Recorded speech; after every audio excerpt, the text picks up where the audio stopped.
closing song and that title has been with me for over 8 years, Okay. almost 9 years. And so, this isn't the first album that I've written, but it's the first album I've released. And so it's been such a up and down, side to side road for me to where I am now. And so that when I first made the record, it was very much a breakup record. I had just been in my first relationship ever, really, and that had just come to an end. And so it was, when I wrote that last song, it was the last day of writing I had for that album, and I had to say everything that I wanted this person to hear in this one song. And so very much the first record was all for him. And it was, these words are all for you, no one else. And it's really interesting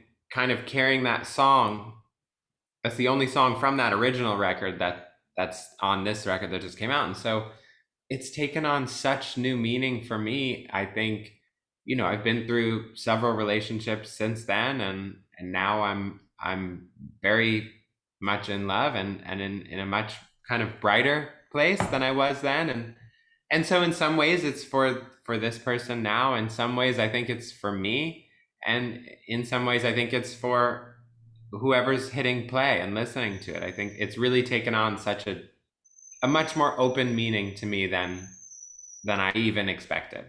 Each song is really a story from my life. It's very autobiographical in that sense. And so, I'm kind of writing from that first relationship.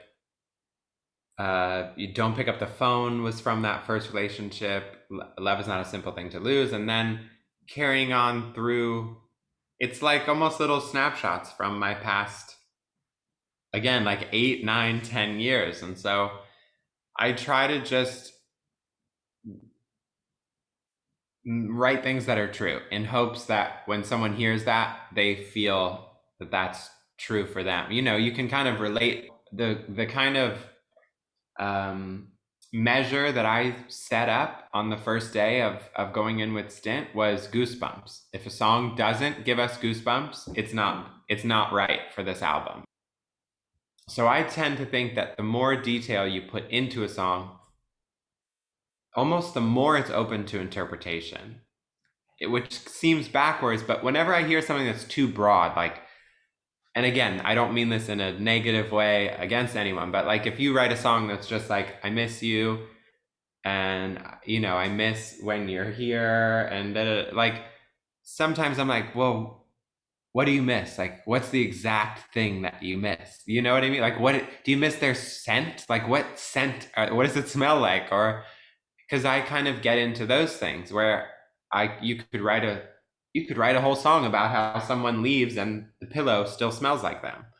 That's a whole song. Like, I think the details kind of open it up for you to put in your own details. Whereas if they're just not there, I maybe it's just me, but I find it hard to then put in all my little details as I listen because I'm like, well, who do I miss? I don't know. Whereas if there's these little specifics, I'm like, I know exactly who this song is for.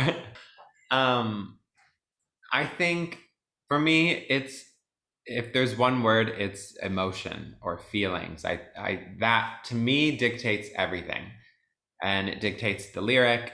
And I view production as secondary, and I mean that in the best way possible. It can transform a song, but I view it as the world that's created around the song. I don't, I think the song first, but I think feelings. I think, I guess it's like pop music. I think, it's not so, nothing is so far out there that it's like, what's he doing? So in that sense, I think that it's pop music, but very much, a lot of my favorite stuff is very singer-songwriter. It's, I love folky stuff. I just love stories. And so I guess I would say like emotional storytelling. Kind of, it took me a lot of time, and I've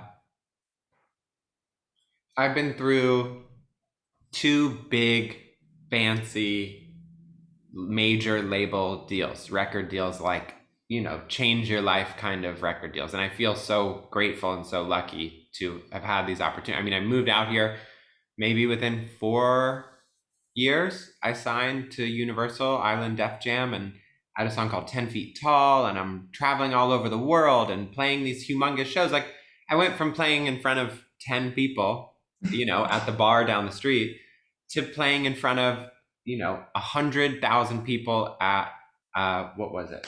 Tomorrowland in Miami. Just like this, boom, overnight almost. And we chased that song, we put out an EP, and then we transitioned out of that label, and I was independent, and I felt like that just meant I was alone and I didn't have any support.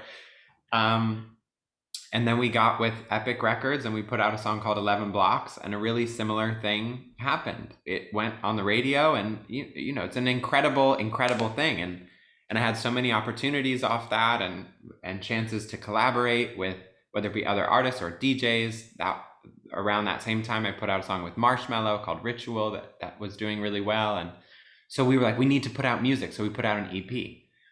And the second time, it started really kind of weighing on me of like, I love albums. So when we left Epic, I was in this new place where I'd been through now 2 major deals, and we were back to being independent. I don't know why I put it in quotation marks, but this time it felt different, and it felt kind of empowering, and kind of like, wait, I can just write a song, and if I love it, I can release it like next week. Around that time as well, I got to do a duet with Pink called 90 Days, and she took me all through Europe on this tour, and that really was another big thing for me that just filled me with confidence. The fact that these things were still continuing to happen, a duet with Pink is like one of the biggest opportunities I've ever had in my life. And that came when I was independent. And when there wasn't a label, I was able to really just build the confidence to be like, oh, we can do this. And we partnered with an incredible company called Network. And, it's an indie label. I'm really excited to get back on the road and to play in Milan. I think new cities always are so inspiring. And so, just to even walk around, like before the shows, I usually just wander around and like get a little bit lost, and then have to I'm like, what time do I have to be there? But I'm really excited, and it's a simple, broken down acoustic tour, which is my favorite.